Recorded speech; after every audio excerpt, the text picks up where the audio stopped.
రాష్ట్ర విభజన కన్నా గత 5 ఏళ్లలో జగన్ పాలనతోనే రాష్ట్రానికి ఎక్కువ నష్టం జరిగింది అన్నారు ఏపీ సీఎం చంద్రబాబు. పోలవరంపై శ్వేతపత్రాన్ని విడుదల చేసిన ఆయన ప్రాజెక్ట్ కి జగన్ శాపంగా మారారంటూ విమర్శించారు. సీఎం వ్యాఖ్యల్ని మరోవైపు వైసీపీ నేతలు తప్పుపడుతున్నారు. పోలవరం విషయంలో ఒకరిపై ఒకరు నేతలు విమర్శలు చేసుకుంటున్నారు. పోలవరం ప్రాజెక్టుపై శ్వేతపత్రాన్ని విడుదల చేశారు ఏపీ సీఎం చంద్రబాబు.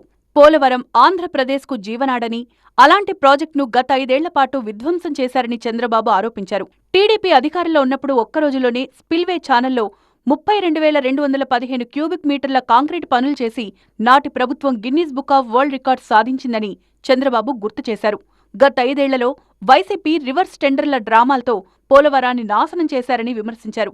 రివర్స్ టెండర్ల ద్వారా 738 కోట్లు ఆదా చేశామని గొప్పలు చెప్పుకున్న జగన్ చివరకు డయాఫ్రమ్ వాల్ను దెబ్బతీశారని ఆవేదన వ్యక్తం చేశారు.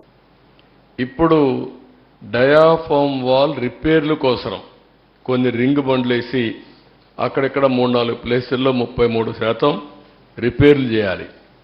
దాని ఖర్చు 447 కోట్లు. అది రిపేర్ చేస్తాం. అప్పటికి పర్మనెంట్గా సొల్యూషన్ వచ్చిందంటే మేము చెప్పలేమంటున్నారు. అది కాకుండా ప్యారలల్గా ఇంకొక కొత్త డయాఫ్రమ్ వాల్ కట్టాలంటే 990 కోట్లు. మళ్ళీ 2 సీజన్లు కావాలి. అది కూడా సక్రమంగా చేస్తే 2 లేకపోతే 3-4 సీజన్లు అవుతుంది.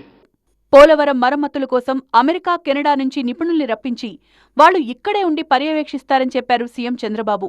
ఏజెన్సీని మార్చకపోతే 2020 నాటికే ప్రాజెక్టు పూర్తయ్యేది.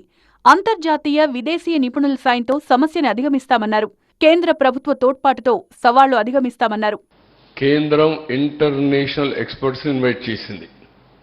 మొన్నే ఒక జీవో ఇష్యూ చేశారు.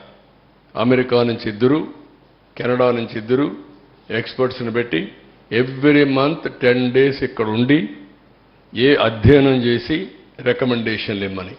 కేంద్రం, ఇటు రాష్ట్రం, ఇటు ఇంటర్ స్టేట్ ప్రాబ్లమ్స్, ఇంకొక పక్క technical problems, biggest river, highest flow, అదే కాకుండా ఏదైనా జరిగితే safety, east Godavari, west Godavari 2 జిల్లాలు వాషౌట్ అయిపోతాయి.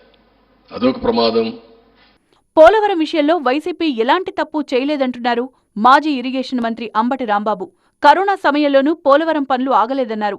వైసీపీ హయాంలో పోలవరం ధ్వంసమైందన్న ముఖ్యమంత్రి చంద్రబాబు వ్యాఖ్యల్ని తప్పుపట్టారు మాజీ మంత్రి అంబటి రాంబాబు.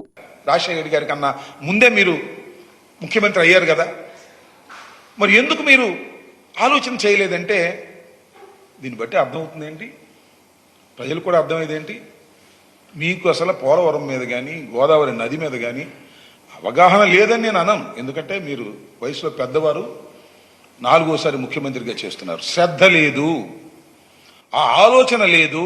క్లిష్టమైనటువంటి అనుమతులన్నీ కూడా ముఖ్యమంత్రిగా ఉండి కేంద్రంతో మాట్లాడి అనేక సార్లు ఢిల్లీ వెళ్ళి విజిట్ చేసి ఎంపీలతో కూడా కలిసి లైజాన్ చేసి అన్ని అనుమతులు తీసుకొచ్చినటువంటి మహానుభావుడు డాక్టర్ వైఎస్ రాజశేఖర రెడ్డి గారు. కాఫర్ డ్యాం ఎక్కడుందో తెలియని వారు తమపై విమర్శలు చేశారన్న చంద్రబాబు పోలవరంలో తప్పులు చేసిన అధికారులని మారుస్తున్నామని చెప్పారు. పోలవరం విషయంలో రాజీ పడకుండా సమిష్టిగా పనిచేసి ప్రజలను ఆదుకుంటామన్నారు చంద్రబాబు.